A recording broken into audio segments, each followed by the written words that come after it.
This is Neural Newscast. Here's what matters this Wednesday, August 5th. We begin in South Korea, where police have raided the national headquarters of Starbucks.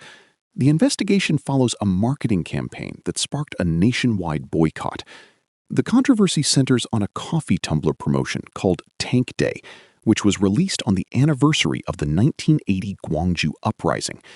That uprising was a pivotal and tragic moment in Korean history, where military forces killed hundreds of pro-democracy protesters. The choice of the word tank was seen as a direct and offensive reference to the military vehicles used to suppress that uprising, Peter. Promotional materials further exacerbated the situation by using a phrase mimicking a sound associated with the death of a student activist in police custody.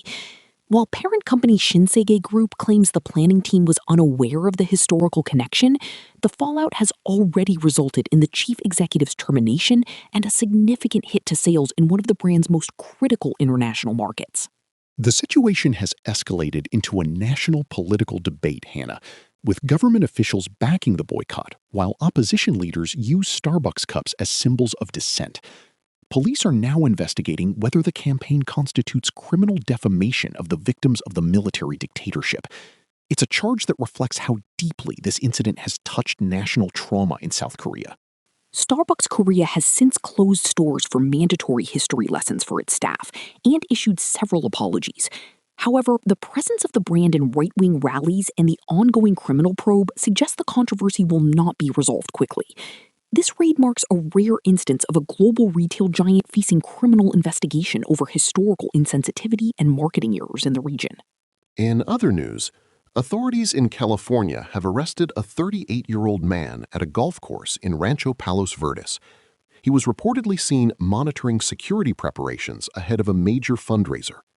The suspect, identified as Jeanine John Taele of Downey, was observed taking photographs and video of the club's facilities on Sunday, just 2 days before a scheduled event for the Republican National Committee. When deputies made contact with Taele, they discovered a loaded pistol inside his vehicle and a 16-round magazine in his pocket. A subsequent search of his home revealed several firearms and body armor. This led to multiple felony charges, including possession of a short-barreled rifle, though the sheriff's department states there is currently no credible threat to the surrounding communities. Taele has pleaded not guilty to all charges and was ordered to stay away from the golf course, with bail set at $250,000. This incident comes as security remains high for political figures following previous threats. It highlights the ongoing vigilance of local law enforcement during the current election cycle. Turning now to Miami. Celebrity blogger Perez Hilton is recovering in a local hospital following a concerning TikTok live stream on Tuesday afternoon. Members of the public alerted emergency services after observing Hilton, whose legal name is Mario Lavandera, appearing to engage in acts of self-harm during the live broadcast. This prompted a rapid response from the Miami-Dade Sheriff's Office. Deputies confirmed they safely recovered Hilton from his home, where he was alone at the time. They provided crisis intervention resources to his family while he received medical attention. TikTok acted quickly to suspend his account to prevent a further spread of the footage. Hilton's management team has asked for privacy as they wait to establish direct communication with their client. Hilton, who rose to fame in the early 2000s with his often controversial gossip website, had recently made efforts to shift his brand toward more family-oriented content.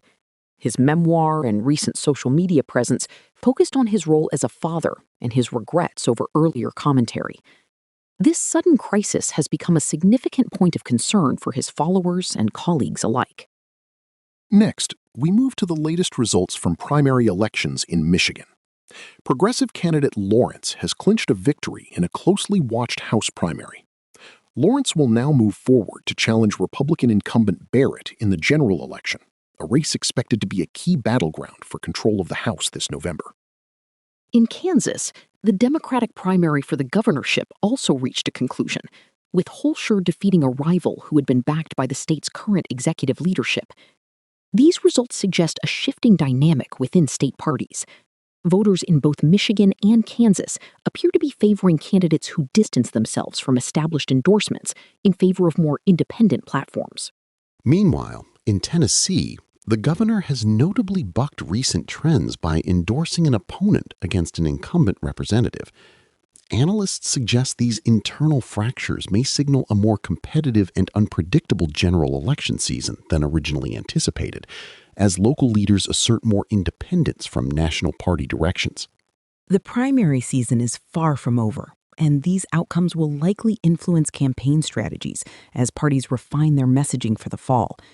We are seeing a high level of engagement in these early races, which often serves as a barometer for national voter sentiment on issues ranging from economic policy to local governance. Here is what else we're watching, starting with a legislative push in the House of Representatives to make daylight savings time permanent across the United States. The measure would eliminate the practice of changing clocks twice a year. Advocates say this could improve public health, reduce seasonal depression, and increase energy efficiency. We are also tracking the implementation of a new redistricting referendum in Maryland. State lawmakers gave final approval for the voter-led reform this week. The measure aims to establish a nonpartisan commission to draw electoral maps, which could serve as a model for other states seeking to reduce political influence in the redistricting process. Finally, we are monitoring the fallout from a recent Senate debate in South Carolina as candidates enter the final weeks of their primary campaigns. Polling is expected to shift as voters react to the performances. The results of this race will likely have significant implications for party strategy in the South during the general election cycle. Tomorrow, we'll look at the latest economic indicators from the manufacturing sector and their potential impact on federal interest rate decisions. The data should show how businesses are responding to cooling inflation and shifts in consumer demand across several major markets. From Neural Newscast, I'm Peter Rowan. And I'm Hannah Whitmore. Thank you for listening. Neural Newscast is AI-assisted, human-reviewed. View our AI transparency policy at neuralnewscast.com.